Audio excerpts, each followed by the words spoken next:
husni, chiroyiga ega, ya'ni boshqa birovga o'xshamaydi. Ma'lumki, sog'ligimizdagi nuqsonlar ko'rinishimizga ham salbiy ta'sir qilishi mumkin. Buni ayniqsa tishlarimiz misolida yaqqol ko'rish mumkin.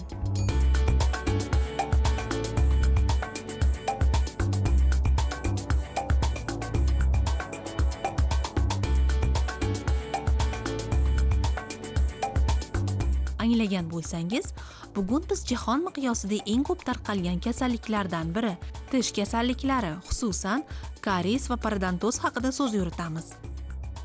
Stomatologik kasalliklar inson organizmiga qanday xavf soladi?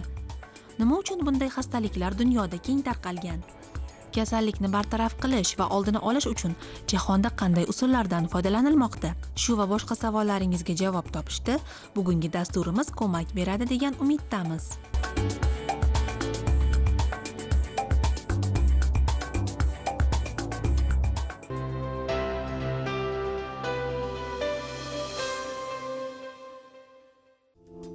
Tish inson va aksariyat umurtqali hayvonlarning og'iz bo'shlig'idagi suyak to'qima hisoblanib, ovqatni uzib olish, chaynash va tutib turish uchun xizmat qiladi. Bundan tashqari tishlar ba'zi bir tovushlarni talaffuz qilishda ham ishtirok etadi. Odatda doimiy va sut tishlar bo'ladi. Katta yoshdagi odamlarda 32 ta, 8 ta kesuvchi, 4 ta qoziq, 8 ta kichik va 12 ta katta jag' tish bo'ladi. Afsuski, tish og'rig'i kattalar bilan bir qatorda bolalarni ham chetlab o'tmaydi. Shu o'rinda tabiiy savol tug'iladi. Tish kasalliklari o'zi qanday kasallik? Tish kariyesi bu aslida yuqumli kasallik. Nimaga yuqumli kasallik? Chunki buni asosiy keltirib chiqaruvchi sababchisi bu o'sha bakteriyalar. Bakteriyalar bola tug'ilgandan keyin birinchi davrlarda o'zini onasidan gorizontal yo'l bilan, ya'ni onasi turli xil so'rg'ichlarini o'sha og'zida namlab berishi yoki qanaqadir ovqatlarni chaynab berishi natijasida bu bilmagan holatda bolasiga o'sha bakteriyani yuqtiradi. Chunki bola tug'ilganda steril bo'ladi, og'iz bo'shlig'ida hech qanaqa bakteriyalar bo'lmaydi. Ikkinchisi vertikal yo'l, ya'ni o'zini tengdoshlari yoki akalari, ukalari orqali turli xil o'yinchoqlarni o'ynaganda o'sha og'iz orqali o'tishi natijasida bu kasallik qo'zg'atuvchilari yuqadi. Bu deyarli yer yuzi aholisini 100% qatlamini shu kasallik bilan kasallanishga olib kelishi mumkin, ya'ni shunaqa xavf bor. Hozirgi kunda qanday tish kasalliklari aholi o'rtasida ko'p uchraydi? Tish kasalliklari bir necha guruhga bo'linadi. Bular biz aytamiz karies kasalliklari va karies kasalliklari bo'lmagan kasallik. Asosan eng ko'p tarqalgan kasallik hisoblanadi va uning asoratlari ko'proq shu insonlarga xavf tug'diradi yoki qanaqadir zarar ko'rsatadi. Karies kasalligi bu oddiy xalq tilida tish chirishi deb ham ataladi. Bu kasallikning asosiy sababchilari bu o'sha og'iz bo'shlig'idagi turli xil bakteriyalar va shu bakteriyalarning og'izda qolib ketgan turli xil shirinliklar, biz buni ilmiy tilda uglevodlar deymiz. Shu uglevodlar yoki shirinliklardan oziqlangan holatda tish yuzasiga kislota ajratib chiqarishi natijasida o'sha yerda chirish yoki o'sha chirish natijasida keyinchalik kovak hosil bo'lishiga olib keladigan kasallik. Karies yer yuzi aholisining 90% dan ortiq qismida uchraydi. Shu sabab uni millionlar kasalligi deb ham atashadi. Jahon sog'liqni saqlash tashkilotining ma'lumotiga ko'ra, hozirgi kunda maktab yoshidagi bolalarning 60-90% da karies bor. Bugungi kunda dunyoning qaysi mamlakatlarida karies ko'p uchraydi?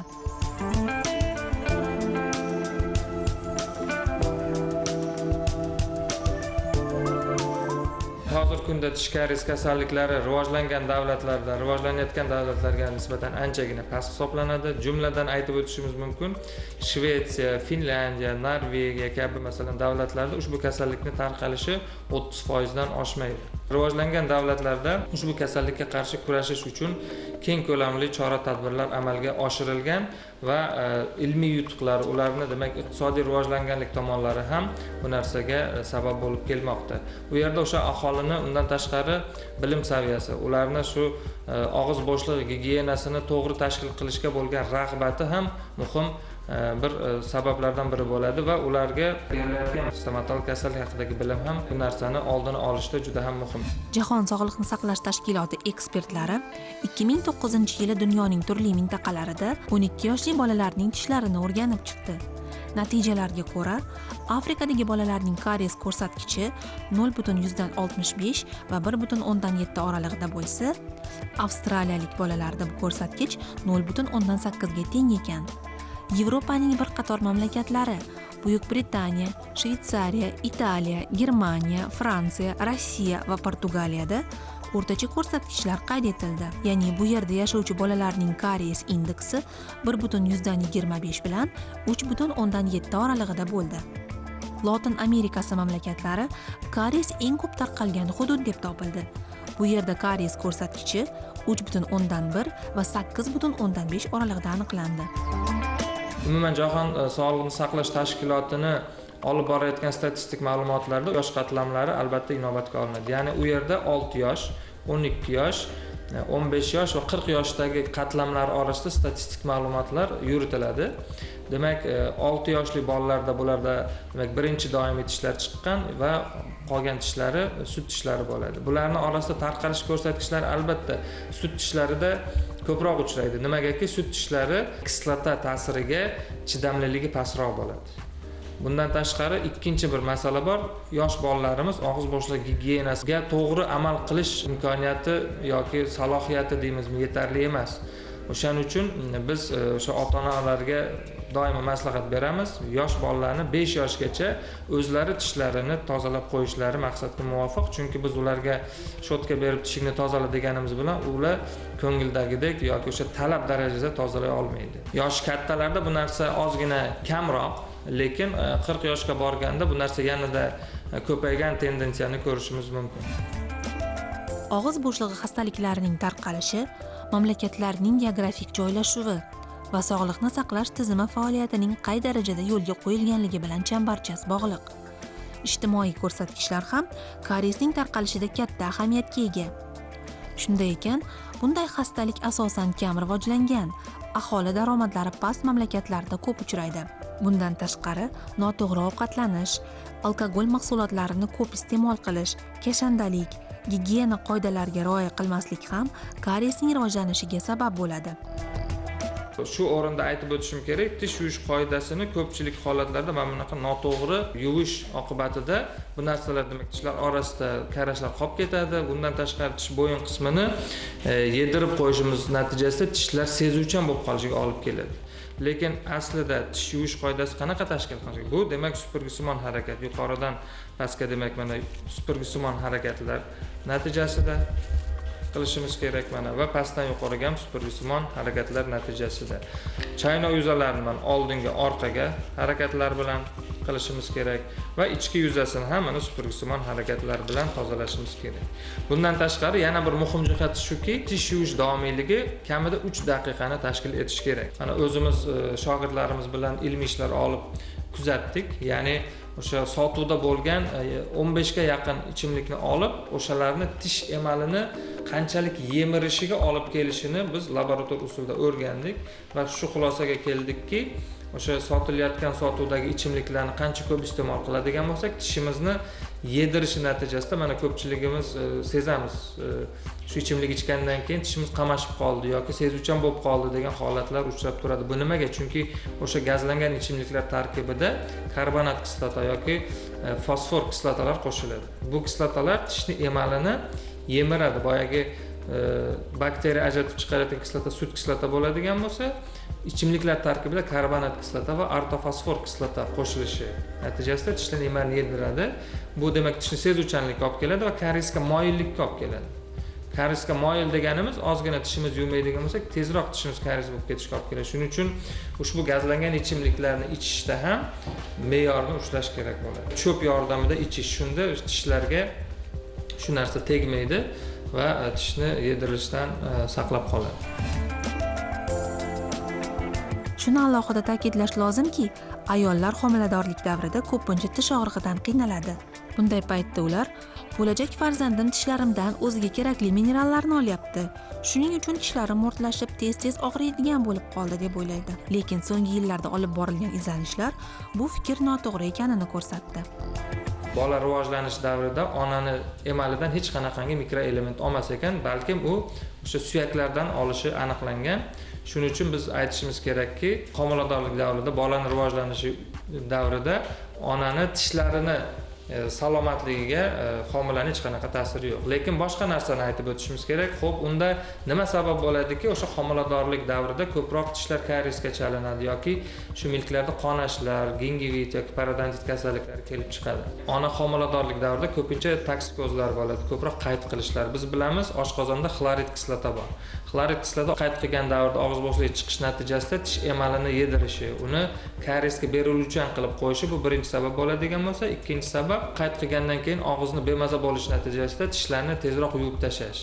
Bu ham ikkinchi sabab, chunki tish yumshab turgan bo'ladi, emalni qatlamlarini yedirib qo'yish, bu ham demak yana bir kariyesga beriluvchan qilib qo'yadi. Undan tashqari ko'pgina holatlarda demak homiladorlik davrida oziqlanish ratsioni o'zgaradi. Ya'ni u endi 3 mahal yoki 4 mahal emas, kerak bo'lsa 6-7 mahal yoki yotishdan oldin ham ovqatlanishga majbur bo'ladi. Shu holatlarda demak ovqatlanib uxlab qolish yoki har bir ovqatlanishdan keyin tishini tozalashning imkoniyati bo'lmasligi, bu ham bir sabab. Undan tashqari ko'pincha bo'ladi, shu tish shotkasi bilan jag'ni orqa sohasida joylashgan tishlarni tozalash natijasida qayt qilib yuborish holatlari ko'p uchragan sababli bu joydagi tishlar ham tozalanishi demak to'g'ri yo'lga qo'yilmaydi. Natijada tishda karies ko'payadi. Undan tashqari o'sha boyagi aytgan milkdagi qonashlar, milk kasalliklari kelib chiqadi. Milk kasalliklari bilan chalingan onalarda ko'pincha o'sha muddatdan oldin tug'ish yoki bolani kam vaznda tug'ilishi kabi holatlar juda ham ko'p uchrar ekan. Bu ham ilmiy asoslangan ma'lumot.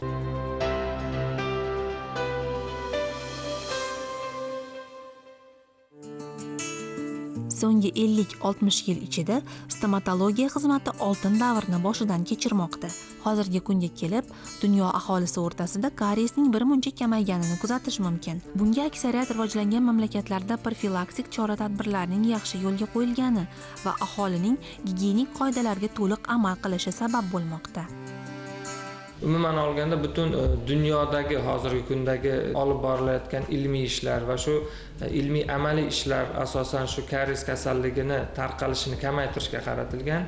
Albatta bu olib borilayotgan ilmiy ishlar o'z yutug'ini bermoqda, ya'ni dunyo bo'yicha ham va O'zbekistonda ham bu ko'rsatkichlar kamayish tendensiyasida ketmoqda. Lekin hali biz oxirgi darajaga yetdik deya olmaymiz, chunki o'sha Jahon stomatologiya federatsiyasini 2020-yilga oldiga qo'ygan maqsadlardan biri butun yer yuzida stomatologik kasalliklarni o'sha tarqalishini 30% oshirmaslikka erishishga demak qaratilgan. Bu barcha tadbirlar ushbu yo'nalishda ham O'zbekistonda juda katta ishlar olib borilmoqda. Xususan shu yilda birinchi stomatologik xalqaro kongress, demak stomatologiya bizning Toshkent davlat stomatologiya instituti, Sog'liqni saqlash vazirligi va O'zbekiston Respublikasi stomatologiya assotsiatsiyasi hamda Jahon stomatologiya federatsiyasi bilan hamkorlikda o'tkazildi va u yerda ham ushbu muammolarning naqadar hozirgi kunda dolzarbligi ham aytib o'tildi va unga qarshi chora-tadbirlar ishlab chiqilmoqda. Tibbiy madaniyatimizni oshirish,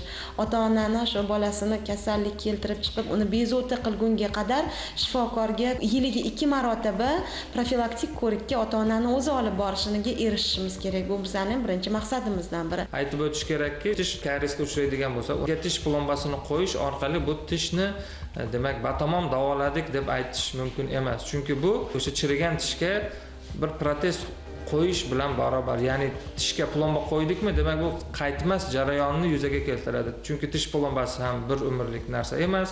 Bir necha yillardan keyin u tushib ketishi, qaytadan yana plombash va hokazo jarayonlardan o'tgan holatda oxiriga borib shu tishni olinishi va u yerga kerak bo'lsa implantlar qo'yish va tish qo'yish orqali demak tishimizni yo'qotishgacha olib kelishimiz mumkin. Bu narsani erta aniqlab, erta tashxislab, uni oldini olish xalqimiz uchun ham, stomatologlar uchun ham iqtisodiy jihatdan, ham ma'naviy jihatdan juda ham bir katta yutuq erishgan bo'lamiz. Hozirgi kunda tishlar salomatligini mustahkamlash uchun dunyo miqyosida yana qanday chora-tadbirlar amalga oshirilyapti?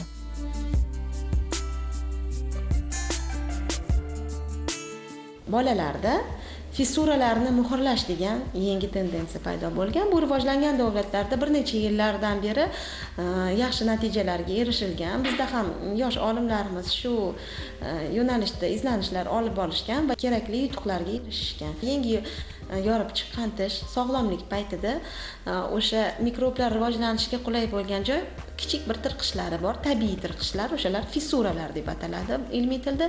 O'sha tirqishlarni suyuq nurda qotuvchi plomba ashyosidek bir ashyosi bor, muhrlab qo'yiladi. Bunda bevosita tirqishlarga mikroorganizmlar va ovqat qoldiqlarini kirishini oldini oladi va bu tishda keyinchalik karies rivojlanmaydi. Avvallari bu faqat doimiy tishlarda qo'llanilgan. Hozirgi kunga kelib ilmiy tadqiqotlar o'tkazilib, sut tishlarda ham bu usul qo'llaniladi. Bugungi kunda O'zbekistonda stomatologiya sohasida qo'lga kiritilgan yutuqlar talaygina. Toshkent davlat stomatologiya instituti shifokor va talabalari aholi o'rtasida tashviqot ishlarini olib borib, tishlarimiz salomatligiga putur yetmasdan avval shifokor ko'rigidan o'tib turish va tishlarni to'g'ri parvarish qilish yo'l-yo'riqlarini o'rgatmoqda. Toshkent davlat stomatologiya instituti qoshida bizning kafedramiz, ya'ni stomatologik kasalliklar profilaktikasi kafedrasi tashkil etildi.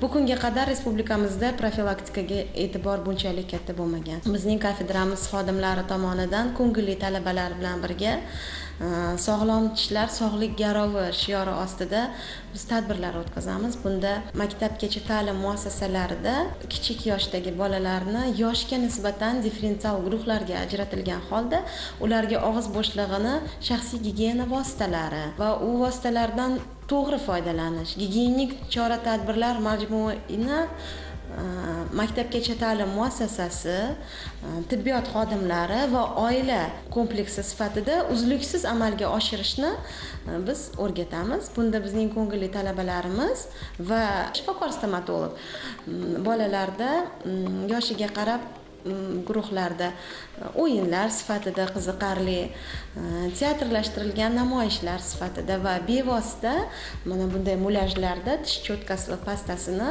ularga namoyish etish bilan, bundan tashqari har bir bolani gigiyenik ko'nikmani o'zi qo'llay olguncha ko'rsatib berish bilan amalga oshiriladi bu kichik guruhlarda.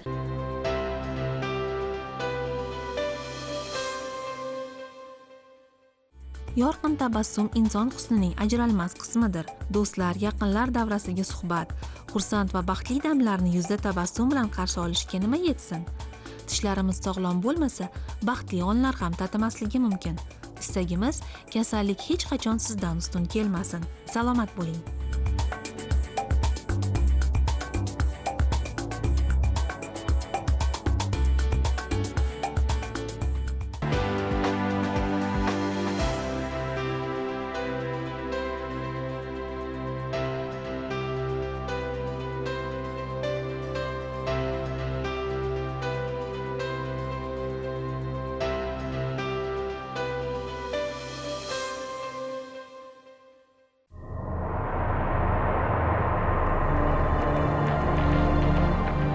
With a rich history and national heritage, called as one of the pearls of the Orient, Uzbekistan has always fascinated the world for its old monuments, beautiful nature and hospitality.